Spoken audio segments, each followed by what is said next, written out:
Since the dawn of time, humanity has gazed up at the sky, wondering what lies beyond the stars. Mystics, prophets, and ancient scriptures have all spoken of 7 layers of heaven, each one more magnificent than the last. This is the story of the 7 heavens, an ancient and timeless journey into the heart of the cosmos. You are watching the Tales of the Savannah. Subscribe and be part of the tribe. Now let's get back to the story. Welcome to the first heaven. This is the closest of the heavens to Earth, a realm filled with stars, planets, and other celestial wonders that you can see from your world below. As your creator, I place these stars and heavenly bodies here to light up your night, guide travelers, and remind you of the vastness and mystery of the universe. But the first heaven is not just about beauty, it is also a place of spiritual significance. Here, angels work silently, watching over the universe and ensuring that the order of creation remains intact. They also guard the higher realms from beings who should not enter, protecting the secrets of the heavens beyond. In Islamic teachings, the first heaven is adorned with stars and guarded by angels against jinn and demons, serving as a bridge between the material and spiritual worlds. In Judaism, the first heaven, sometimes called vilon, meaning a veil, which acts as a barrier between earth and the divine. In Christianity, it represents the visible sky, symbolizing God's creation and majesty, as described in the Bible, "The heavens declare the glory of God."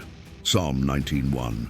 In Greek mythology, the sky, ruled by Zeus, marks the first realm in a layered system, where divine beings reside and ascend toward higher spiritual realms.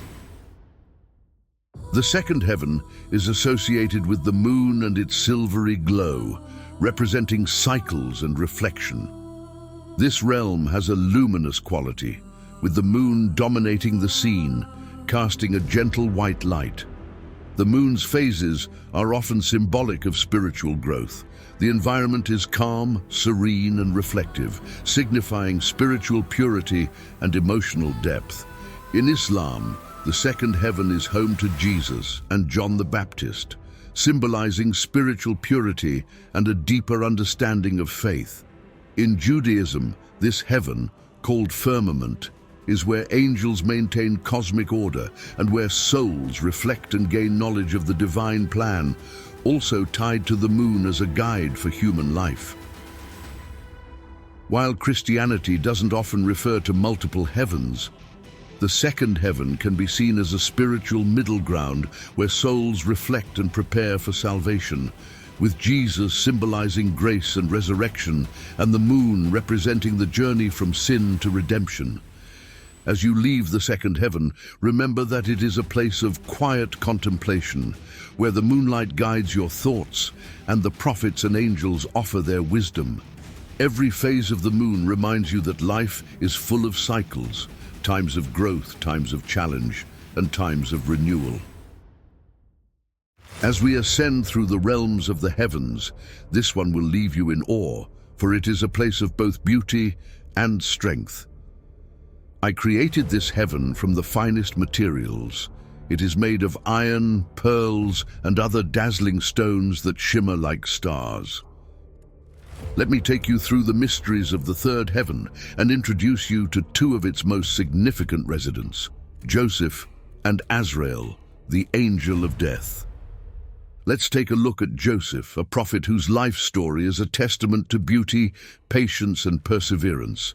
Known for his extraordinary beauty, both in appearance and in character, Joseph's presence in this heaven symbolizes the rewards of faith and steadfastness. His life was filled with trials, betrayed by his brothers, sold into slavery, and wrongfully imprisoned. But through it all, Joseph remained devoted to the path of righteousness. His story reminds you that life's hardships can be the very thing that refines your soul and brings you closer to the divine. the angel of death Azrael, also resides in the third heaven. His role is one of the most profound in the spiritual realm, as he is tasked with taking the souls of the living and guiding them from the earthly plane to the afterlife. His presence in this heaven emphasizes the idea of transition and the end of cycles. But do not fear Azrael, for he is not a figure of punishment. Instead, he is a messenger who ensures that each soul transitions at the appointed time. His work is a necessary part of the divine order, marking the passage from one stage of existence to the next. In this way, Azrael symbolizes the completion of one journey and the beginning of another. Just as iron can be forged and reshaped, so too can the soul be refined and prepared for the next step of its journey. You are now entering the fourth heaven. This heaven is a place of deep reflection, wisdom, and compassion. As your creator, I designed it with materials that are both strong and radiant, brass and white gold. In either form, the fourth heaven shines with a brilliance that reflects the purity and endurance of those who reach this realm. Allow me to introduce you to the key figures who reside here. The prophet Idris, also known as Enoch, and the angel of tears, a guardian of compassion and empathy. Enoch, also known as Idris in Islamic tradition, is a revered prophet and a figure of deep mystery in both biblical and Islamic teachings. In the book of Genesis 5:24, it is written that Enoch walked with God and he was no more, for God took him.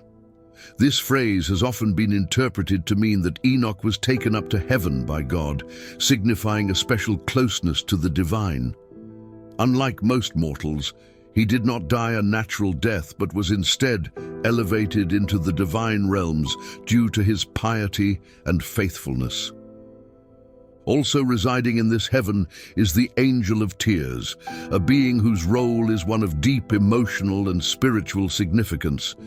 The angel of tears weeps for the sins, suffering, and struggles of humanity, showing divine empathy and compassion for the world below, reflecting the deep bond between the divine and the creation. The angel of tears watches over the souls who are burdened by pain and hardship, offering them comfort and solace. This heaven, therefore, is a place of empathy and healing, where the divine love for all creation is deeply felt. In this realm, you are reminded that even in your darkest moments, the divine weeps with you, sharing in your burdens and offering comfort. Welcome to the fifth heaven. This heaven, crafted from radiant silver, shines with a light that reflects purity, justice, and divine balance. Unlike the heavens you've visited so far, the fifth heaven holds a unique balance between mercy and the darker aspects of divine judgment. In this realm, you will meet Aaron, who holds court here, and occasionally the guardian of hellfire may also be found in this space. First, let's meet Aaron, who holds court over this realm. Aaron, known for his leadership and wisdom, was a prophet who stood beside his brother Moses during some of the most critical moments in human history. His role in this heaven is to oversee the divine balance of guidance and leadership, reflecting the importance of integrity and justice in the spiritual journey. His presence here reminds you that the path to spiritual growth is not just about personal advancement, but about helping others find their way. He is a symbol of divine leadership, showing that true power comes from guiding with both wisdom and compassion.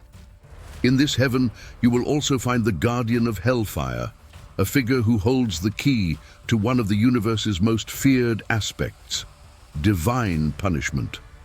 Though the fifth heaven is a realm of purity and justice, the presence of this guardian serves as a reminder that there is also accountability for one's actions. The guardian ensures that the balance of justice is upheld, and that those who have strayed far from the path of righteousness face the consequences of their choices. The guardian of hellfire is not here to bring fear, but rather to remind souls that free will comes with responsibility.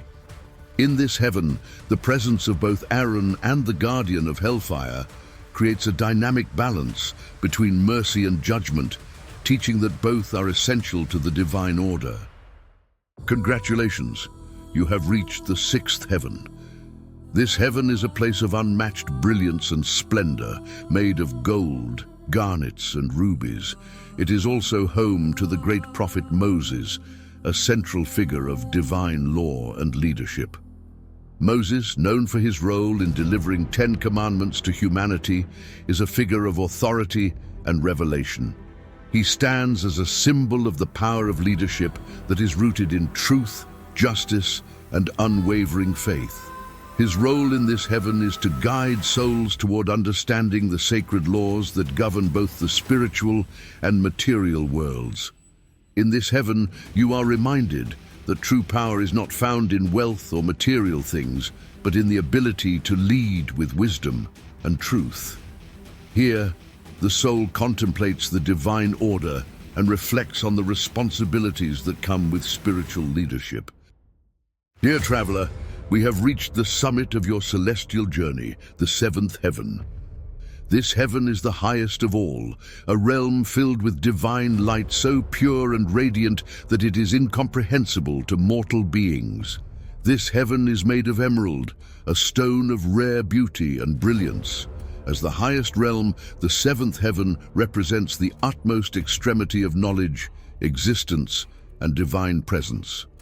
It is here that Abraham resides, and where the mysterious and majestic Lote tree marks the farthest point of all creation. This tree marks the final boundary for all beings, human and angelic, beyond which no one can pass unless granted by the divine.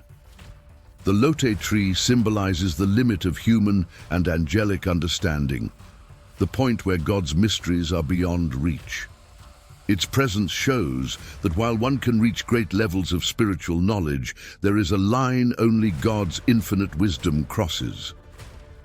Abraham's presence in this ultimate realm signifies his status as the father of monotheism, a man who dedicated his life to spreading the message of divine unity. His journey of faith, filled with trials and tests, led him to become one of the closest figures to the divine. As we stand before the Lote tree, we're reminded of the heavens we've traveled and the wonders we've seen. Beyond this tree lies the pure and mysterious divine realm. For now, our journey ends here, but maybe one day I'll grant you access to that realm. This marks the end of our heavenly tour, and I hope you enjoyed it as much as I did. Remember that I am always with you, watching over you with a love that is boundless and all-encompassing. And as always, Thank you for watching our story, and we hope you enjoyed it. What lessons did you draw from this story? Share your thoughts with us in the comments below. Don't forget to subscribe and be part of the tribe. Thank you for watching The Tales of the Savannah. We will see you next time in the Savannah.